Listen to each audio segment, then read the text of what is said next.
بسم اللہ الرحمن الرحیم۔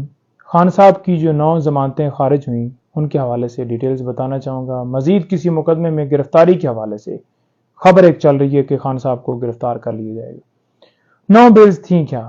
3 مقدمات اینٹی ٹیررزم کورٹ کے جس میں خان صاحب پیش ہوئے اور جوڈیشل کمپلیکس کے حملے کی ایک سٹوری جو ہے وہ بنائی گئی کہ خان صاحب پیش ہوئے ہیں اور انہوں نے حملہ کیا، حالانکہ وہ پیشی خان صاحب کی تھی اور ساتھ ورکرز تھے۔ ورکرز ان کے ساتھ اظہار یکجہتی کے لیے آتے تھے اور کوئی حملہ نہیں ہوا، بلکہ پولیس کی طرف سے باقاعدہ طور پر ورکرز کے اوپر تشدد کیا گیا، بجائے یہ کہ خان صاحب کی طرف سے کوئی ایف آئی آر درج ہوتی، ورکر کی طرف سے درج ہوتی، خان صاحب پہ ایف آئی آر دے دی گئی۔ 6 مقدمات ڈسٹرکٹ کورٹ میں جن میں دفعہ 144 کی خلاف ورزی ہے، کوئی ایویڈنس موجود نہیں ہے جو واضح کرے کہ جناب عمران خان صاحب کی ماں کے اوپر توڑ پھوڑ ہوئی، جلاؤ گھراؤ ہوا یا کہیں پہ کوئی ایویڈنس ہو۔ یہ واضح مختلف ججز جو ہیں وہ اپنے آرڈرز کے اندر بھی لکھوا چکے ہیں۔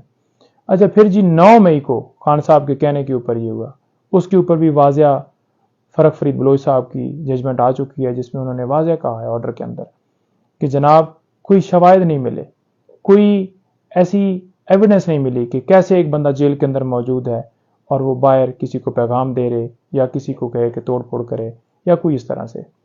اور اس کے ساتھ یہ توشہ خانہ کی ایف آئی آر درج ہوئی۔ توشہ خانہ کی ایف آئی آر آپ دیکھ لیں کہ ایک اگر جرم ہوتا ہے تو اس کی ایک جگہ پہ کارروائی ہوتی ہے، یہ نہیں ہے کہ نیب کے اندر بھی کارروائی چلا دی جائے، ایک کارروائی جو ہے وہ الیکشن کمیشن جو ہے کمپلینٹ کرے اور اس کے اوپر جو ہے خان صاحب کو سزا دے کے جیل میں ڈال دیا جائے، اور ایک جو ہے وہ ایف آئی آر بھی درج کر دی جائے۔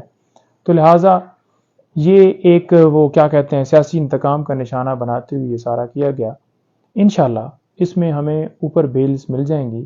نیچے جو بیلز ہماری خارج ہوئیں وہ گراؤنڈز کیا تھے، کس بنیاد جی خان صاحب جو ہیں وہ پیش نہیں ہوئے۔ اب ایک بندہ جیل میں ہے تو وہ کیسے پیش ہو سکتا ہے؟ اس کا طریقہ کار ہے کہ آپ ویڈیو لنک کے ذریعے یا اس کی حاضری لگوا لیں یا پھر آپ اس کو پروڈیوس کر لیں۔ تو یہ تو ہم نے واضح طور پر کورٹ میں کہا، ہماری یہ بات مانی نہیں گئی، لہٰذا ان کی بیلز خارج کر دیں گے۔ انشاءاللہ یہ بیلز بھی بحال ہو جائیں گی اور گرفتاری سے بھی روکا جائے گا۔ قانون کے مطابق ہم استدعا کریں۔